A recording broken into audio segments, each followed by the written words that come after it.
Assalomu alaykum qadrli kanalimiz kuzatuvchilari, e'tiboringiz markazida yana O'zbek MMA kanali. Qadrli do'stlar, hozirgi dasturimizda UFC va MMA olamida ro'y berayotgan eng so'nggi yangiliklar to'g'risida batafsil gaplashamiz. Qadrli do'stlar, bugungi dasturimizni boshlashdan oldin, agarda siz kanalimizda yangi bo'lsangiz, albatta kanalimizga obuna bo'lib qo'ying. Bundan tashqari, mana shu roligimiz tarqalishi mehnatlarimiz besamar ketmasligi uchun like bosib qo'yishni unutmang. Biz esa bugungi dasturimizni boshladik.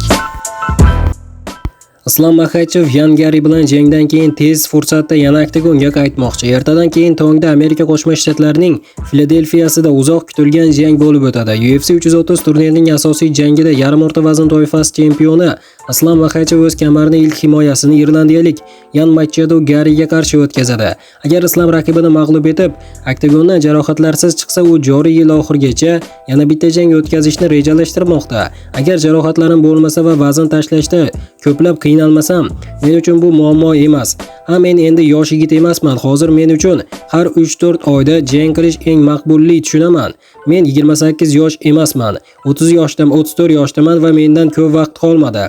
Ba'zida UFC'da hamma narsa o'zingiz xohlagandek bo'lavermaydi. Siz 3-4 oydan keyin jang qilishni xohlaysiz, lekin hamma narsa faqat sizning xohishingizga bog'liq emas, dedi rossiyalik jangchi Demetrius Johnsonga bergan intervyusida. Agar rossiyalik sportchi g'alaba qozonsa, u yarim o'rta vazn toifasida chempionlik unvonini ilk bor himoya qiladi va tashkilot tarixidagi eng uzun g'alabali seriya bo'yicha rekordni yangilaydi. Hozirda bu rekord afsonaviy Anderson Silvaga tegishli. Avvalroq Makhachevning o'zining navbatdagi raqibi sifatida braziliyalik nokautchi Carlos Partesni ko'rayotganini ma'lum qilgan edi. Nima deb o'ylaysiz do'stlar?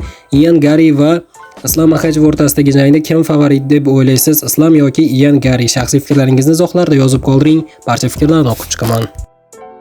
Makhachev Gariga nokaut bilan yutqazadi. Conor Makgregor. UFC sobiq chempioni Conor Makgregor Islom Makhachev va Yan Machado Gari o'rtasidagi bo'lajak jang haqida o'z fikrlarini bildirdi. Olg'a Gari, unda g'alaba uchun kerak bo'lgan barcha narsa bor. Bo'yi baland, masofani yaxshi his qiladi va xavfsiz harakat qila oladi. Makhachev yarim o'rta vaznda hali o'zini ko'rsatishi kerak. Men jang natijasini qanday ko'raman? O'ng oyoq bilan boshqa aniq high-kick va Irland braziliyalik jangchining g'alabasi, dedi Makgregor. Bu paytda bo'lsa, Islom Makhachevga Conor Makgregorga qarshi boks jangi taklif qilindi. Dana Whitening boks sohasidagi ishbilarmon hamkori bo'lgan taniqli boks promoteri Turkiy Al-Sheyx Islom Makhachevdan Conor Makgregorga qarshi boks bo'yicha jang o'tkazish uchun dastlabki rozilikni oldi. Rossiyalik jangchi bu taklif haqida UFC va Rossiyaga bergan intervyusida so'zlab berdi. Makgregor masalasi yopilgani yo'q. Hozir bizda yangi reja bor. Yaqinda men Zuffa boksing turniriga bordim. Bu yerda Turkiy Al-Sheyx o'tirgan edi. U Conorga qo'ng'iroq qilib, boks jangi o'tkazamizmi yoki yo'q deb so'radi. Men albatta deb javob berdim. Dana Whitening o'zidan so'ra dedim. White ham yonimizda o'tirgan edi. To'liq gaplashib olishingiz imkoni bo'lmadi, lekin nega endi yo'q? O'zimni yuqori darajadagi bokschi deb hisoblamayman, lekin istalgan jangchi bilan stokada tik turgan holda bemalol jang qila olaman, dedi Islom Makhachev. UFC yengil vazn toifasi chempioni Islom Makhachev shu dam olish kuni Amerika Qo'shma Shtatlarining Nyu-York shahrida bo'lib o'tadigan UFC 330 turnirida oktagonga qaytadi.